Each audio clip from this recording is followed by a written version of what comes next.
Johnny Dollar. Hi, Johnny. How are you? Who's that, Ted? That's right. Ted Orloff, Los Angeles. Well, how are you, Ted? What goes with you these days? Problem. Haven't we all? Series of fires, Johnny, that have been costing Western Indemnity a heap of dough. Suspect arson? Suspect? I'm sure of it. But, Johnny, somebody's got to prove it. Prove I'm right. Can you make it? Sure, Ted. Why not?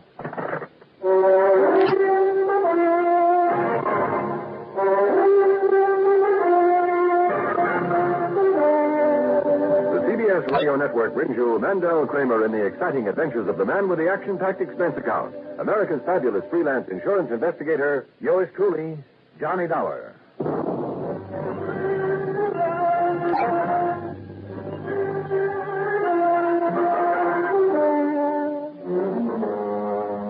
Expense account submitted by Special Investigator Johnny Dollar to Western Indemnity Company, Los Angeles office. Following is an account of expenses incurred during my investigation of the All Too Easy matter.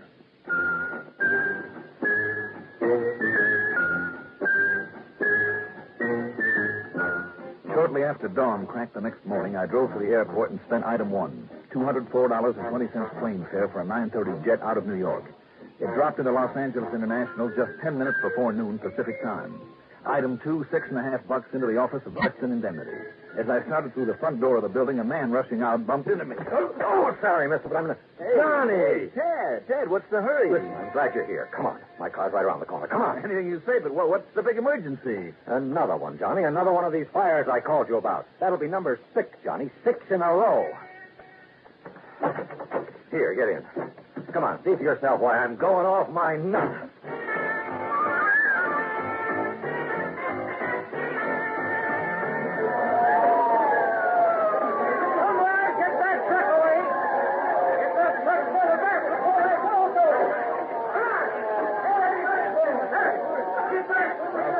That old building is going up about as fast as anything I've ever seen. You ask me, that's going to be a total loss. Yeah, sure, like the others.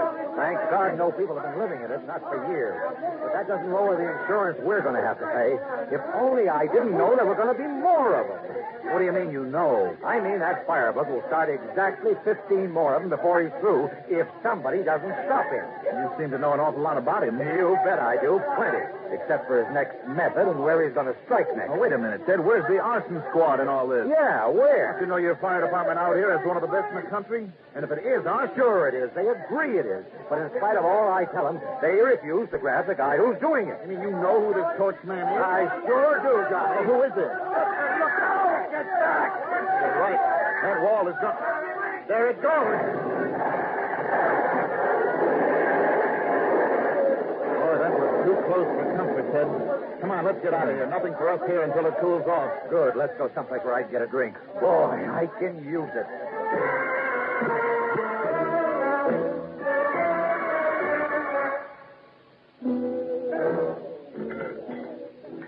Well, Ted, tell me, who benefited?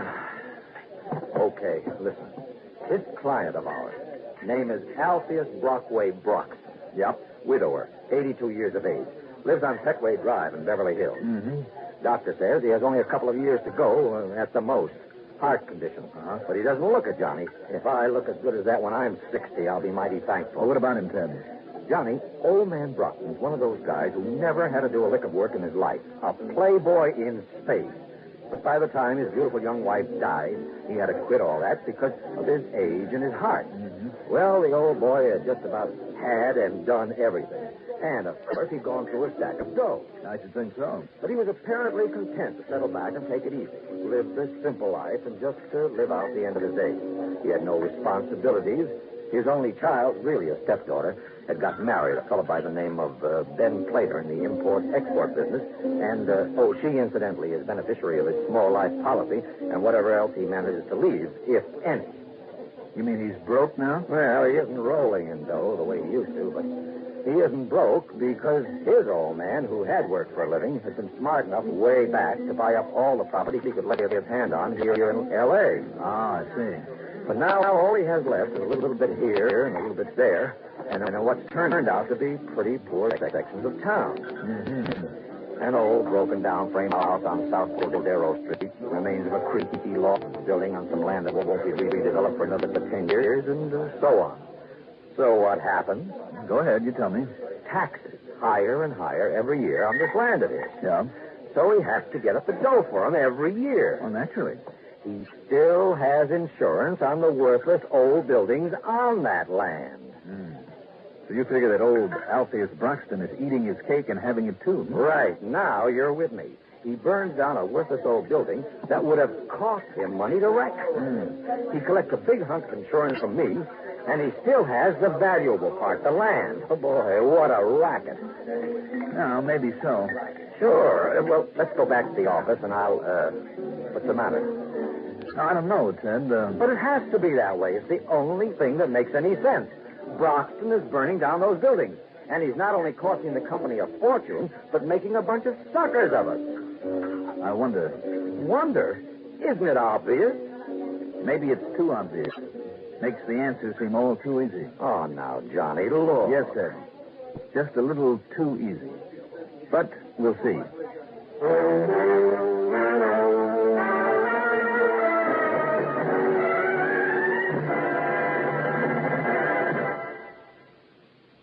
When you have to stay alert, don't let drowsiness slow you down. Perk up. Perk up with No-Dose. The safe way to stay alert without harmful stimulants. Remember, when you're driving, working, studying, and monotony makes you feel drowsy. Perk up. Perk up with No-Dose. No-Dose.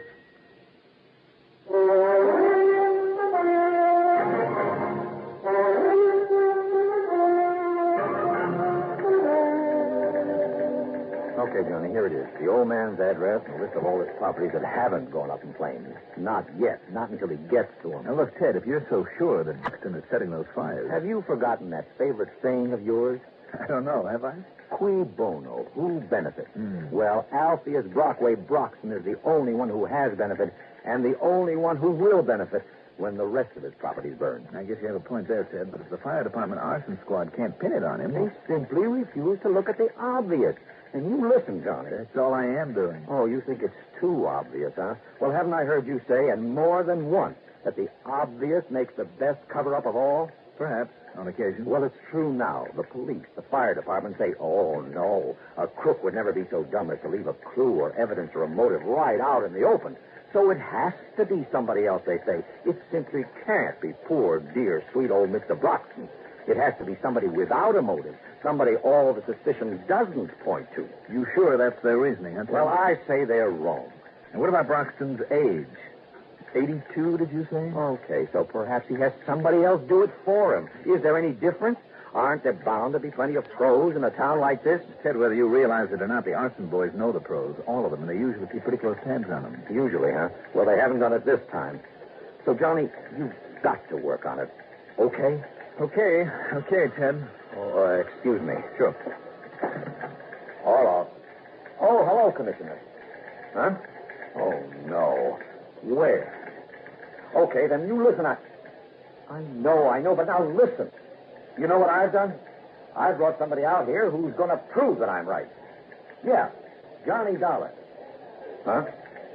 Well, yeah, I guess so. Johnny. Oh, yes, sir? Another fire, Johnny. Another one of Broxton's building. That's 2 in one day, and now he wants to talk to you. Who, Broxton? No, Fred Klein. Fred Klein? Yeah, he's a fire commissioner. Oh, no. Here, let me have the phone. Here. Fred, how are you? Pretty good, Johnny. You're just the man I want to see. I kind of thought you might. Tell me where and when. For you, Johnny, right now, if you like. Good, where? My room 401 at 217 South Hill. I'm on my way. You're going to see him, Johnny? Yes, sir. Then get him working on this thing from the right angle. And I know that you can do it, Johnny, that you can prove to him that I'm right about old Alpheus B. Yeah? We'll see.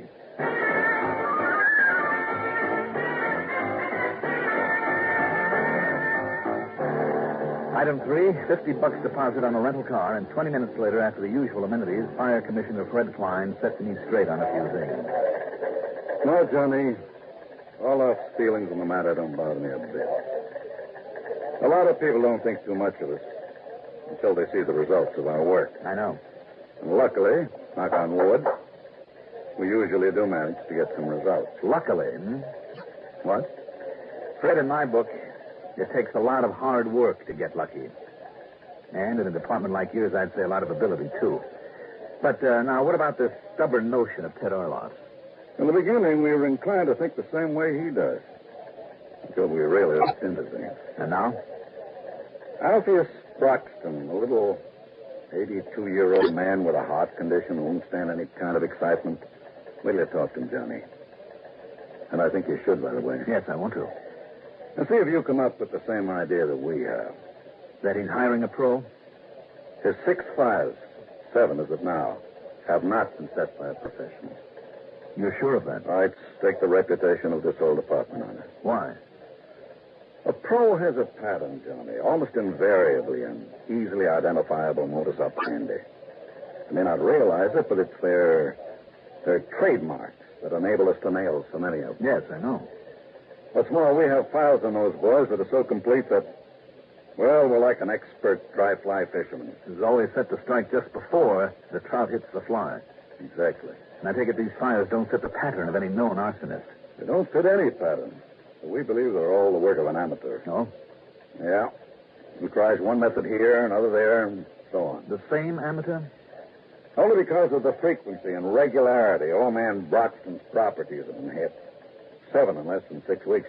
Yeah, that would seem to indicate at least that he's in back of them, wouldn't it? Would? Go see him, Johnny. I will.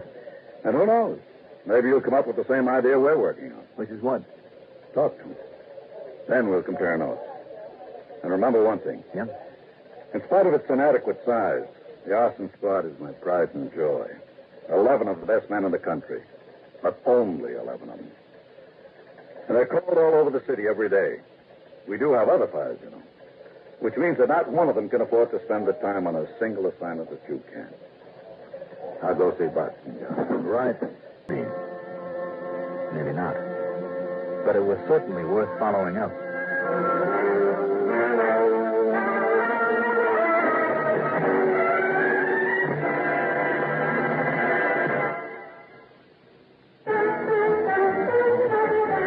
I like that idea. Newport filter cigarette. Newport menthol cigarette. I like that idea.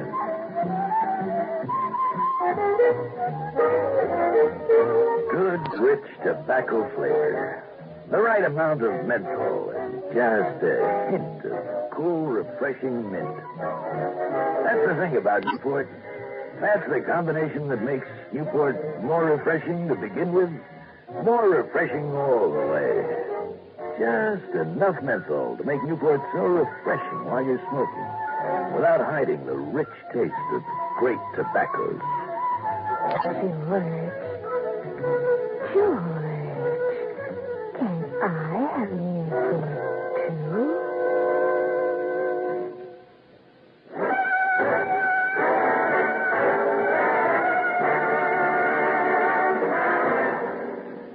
Expense account item 4, a dime for a phone call to Mr. Broxton. Now, what do you want that for, Mr. Dollar? I want to call on them. You do, huh?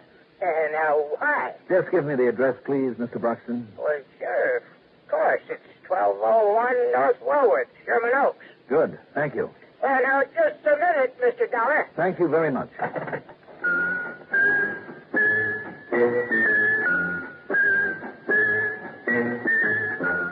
Item 5, $10.40 for a fancy imitation leather portfolio, plus $1 for some gold lettering on it that said Federal Housing and Occupation Survey. Then I drove to the San Fernando Valley to Sherman Oaks, to another modest little home. A rather poor sort of home is more like it, because of the neglect it showed both inside and out. And the woman who met me at the door? Well, she was young, good-looking, cheerful, well-spoken, but there was something about her that belied not only what I'd heard, but what she told me. More important, what she told me about her husband. You'll have to pardon my looking this way, but I just got home from work. Oh, that's perfectly all right. Federal Housing and Occupation Survey, Hank. That's right. Another big government investigation? Well, it's just a kind of general survey. Oh, I see. Why'd you have them pick on us? Us? Yes. Oh, you're married, then? Oh, yes. My husband's name is Ben Plater.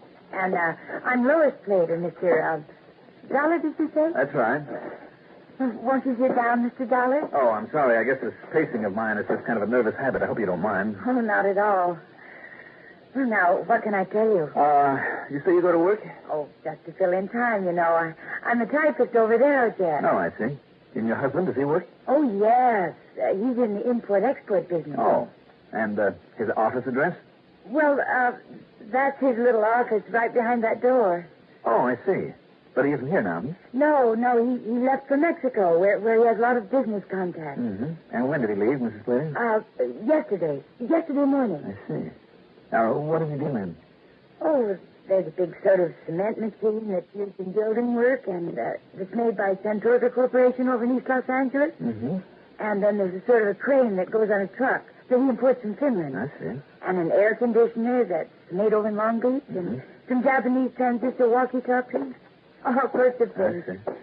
Oh, that's some of the literature on that desk beside you. Yes, I see. Well, would you say he's pretty successful at it? Oh, yes, very. Good. All right, now suppose I look around the house.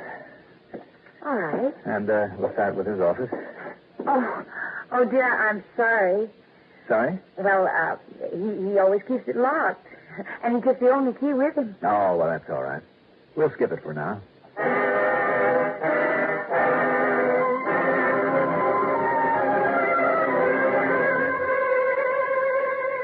That the house of a successful businessman? Hardly. And among the papers on the desk, I glimpsed a repossession notice for their TV set.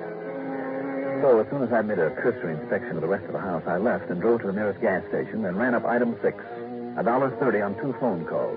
The first was to the head of the Santorgo Corporation that she'd mentioned over in East L.A. Now, don't mention Ben Plater's name around here, Mr. Dollar. Oh, why not, sir? All he's been is trouble for us.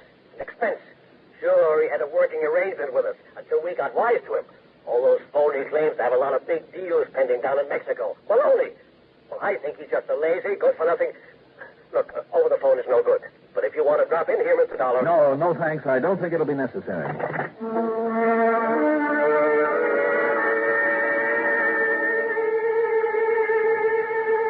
The information from the air conditioner outfit in Long Beach was virtually the same. Then I dropped in at the state employment office near where they lived. And there I learned Plater had had something like a dozen jobs in the last 5 years. Had held each one of them just long enough to get fired, then collect unemployment insurance. And some disability insurance as well. All right. Tie that in with the fact that old man Broxton didn't have long to live. And sure, it all tied in. I put in a call to Fred Klein, then drove back to the house, and there... Oh, Mr. Dollar. I'm afraid I didn't really finish my job here. May I come in again? Well, of course. I was just fixing myself to dinner. But I've plenty for you if you'd like to stay. Oh, well, thank you, but all I want is to look at your husband's office. Oh, I told you, Mr. Dollar, it's all locked up. Well, then I'm going to have to break my way in, won't I? Well, break? Well, without a warrant or something? Well, I mean, but why? Just stand aside, Mrs. Slater. Mr. Dollar. Please stand aside. No!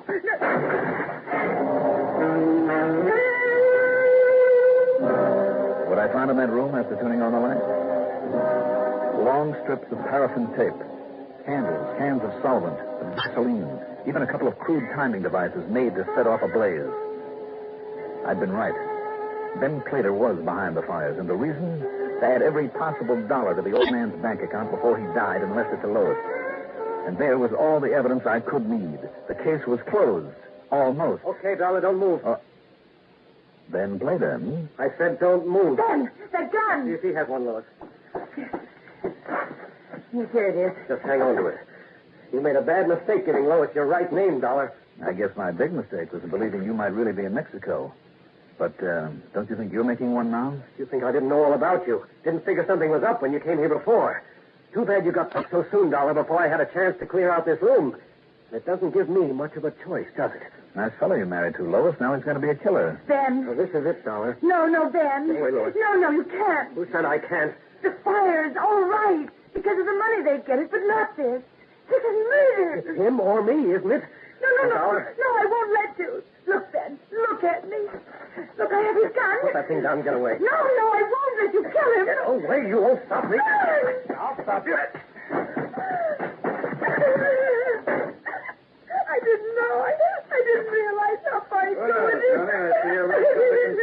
Yes, Fred, I think so. I suspected you might lead us to something. Kind of looks like you have, doesn't it? I think so, Commissioner. Ben and Lois Plater. I think they're through playing with fire.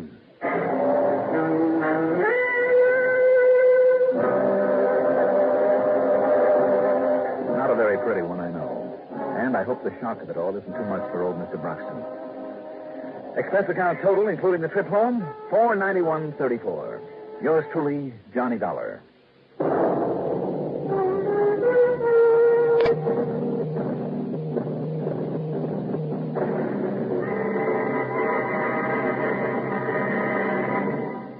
Now, here's our star to tell you about next week's story. Next week, 2 good men, 2 beautiful girls, and 1 not-so-beautiful motive for murder. Join us, won't you? Yours truly, Johnny Dollar. Can you get premium gasoline performance at regular gasoline price? Find out what so many other car owners have found. In 3 out of 5 cars, regular priced Sinclair Dyno gasoline matches performance of premium gasolines, saves you up to 4 cents a gallon. Almost anywhere you see the Sinclair sign, you can save up to 4 cents a gallon with Dyno and still get premium performance and mileage. Drive with care and buy Sinclair Dyno gasoline.